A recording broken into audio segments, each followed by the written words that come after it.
Hello friends, you are welcome again. Alright, so this is a continuation of our series on electrical drawing. Alright, so in the previous videos, we looked at electrical symbols that are used in electrical plan drawing. We also looked at how to interpret an electrical plan and then how to also generate a wiring diagram from a given electrical layout or a given electrical plan.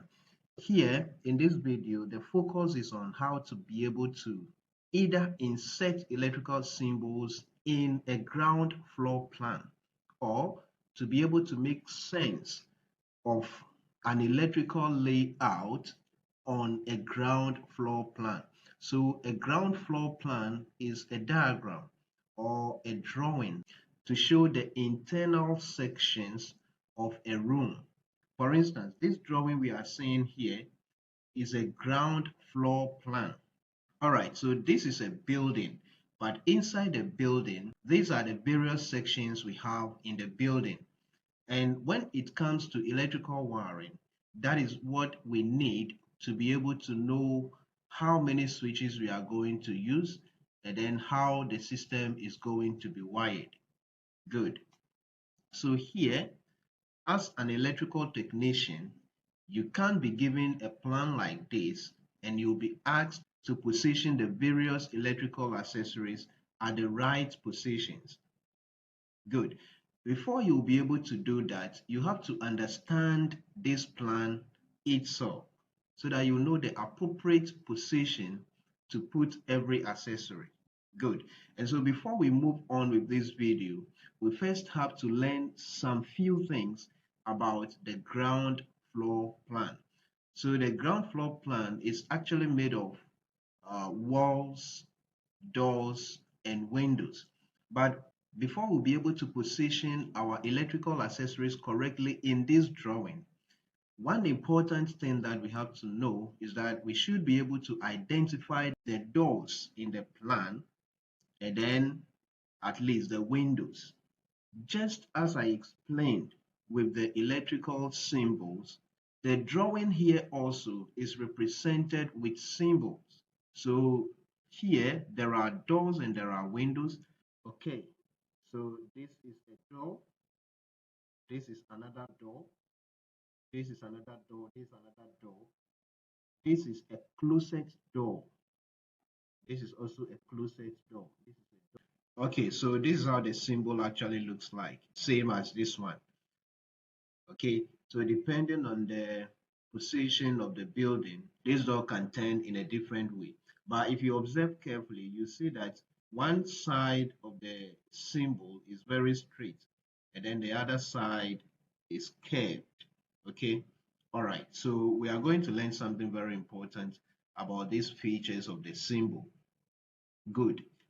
All right, so let's look at how a real door will look like. So a real door looks something like this. So you see that this side of the door is hinged, and then it is here that you open the door. And when you open the door here, normally for rooms, the door swings inside the room. When you open here, it will swing inside the room.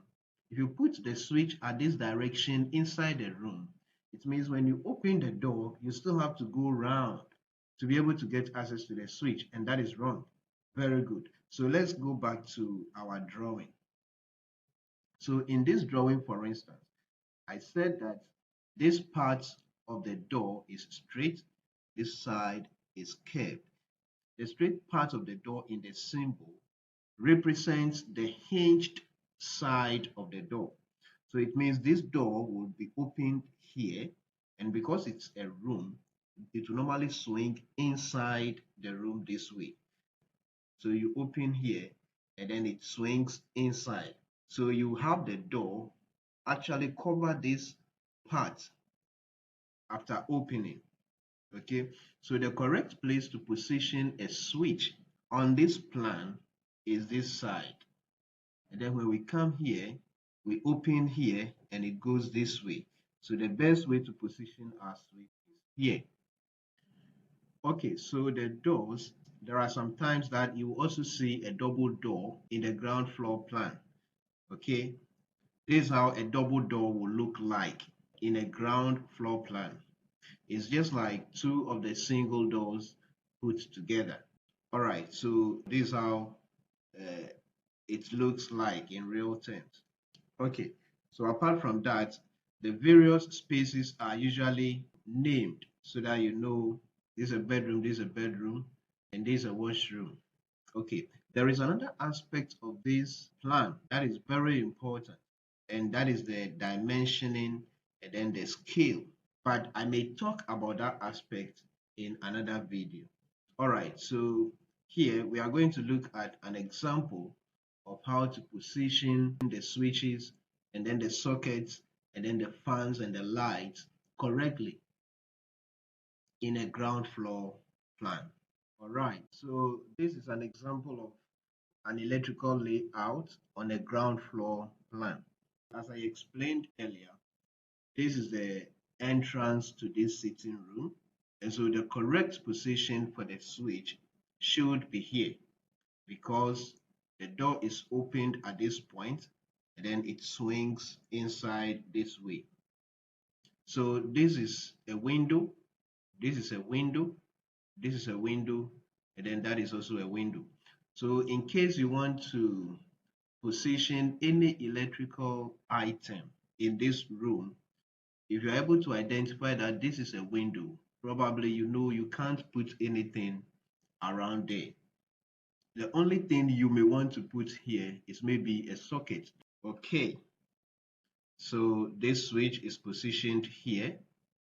And then if you had carefully gone through from the beginning, you will understand that in this room, because of the symbols used here, you will understand that we'll be able to control this lamp from both this entrance here, and then we can also control it from this entrance here. Okay, so this could be an entrance or exit. This could also be an entrance or an exit. Then when we come here, this door will swing this way. So the best place to position the switch is where it is now. And then if you had gone through from the beginning, you would understand that this arrangement means that in this bedroom, we have two lamps that will be controlled separately, but from the same point. Then when you come here, we have another switch here, and then another switch here, then another one here, and then another one here. Then we have one fluorescent lamp here. Then these are sockets. Then we have our supply intake. All right, so simply, this is how you can position your electrical accessories in a ground floor plan, and also how to interpret an electrical layout on a ground floor plan. Thank you very much for watching this video. Please, if you like what you have just watched, do well to give a thumb up and share with your friends to also benefit. And in case you are new to my channel, I'll recommend that you subscribe so that you don't miss out on my subsequent videos. Thank you very much again. See you in the next video.